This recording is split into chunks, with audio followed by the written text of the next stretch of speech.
Dua mesin las jeru bengkel punya Rudi Aprian yang berada di Jalan Ahmad Bastari Jakabaring Sudem ilang di Mbek Maling. Kejadian tersebut diketahui korban sewaktu korban nak buka bengkel. Tiba-tiba korban terkejut selek mesin jeru bengkel dak katek lagi. Di mana pas dilaku ke pemeriksaan, rupanya lawang depan bengkel dirusak pelaku.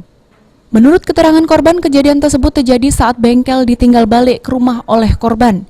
Selain itu, korban sudah menemen kehilangan barang bergo jeru bengkel sehingga buat korban kesel terus nempuh jalur hukum.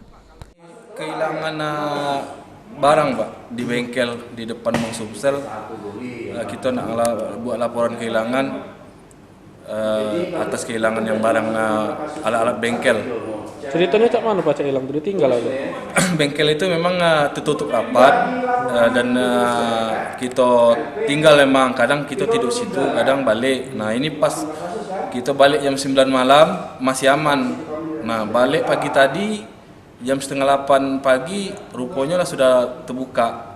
Pintu terbuka dan peti tempat alat-alat terbuka. Jadi kehilangan mesin 2 ekor jenis mesin las. Atas adanya laporan ini sudah diterima oleh SPKT, selanjutnya bakal ditindaklanjuti oleh Satreskrim Polrestabes Palembang. Irawan Pal TV.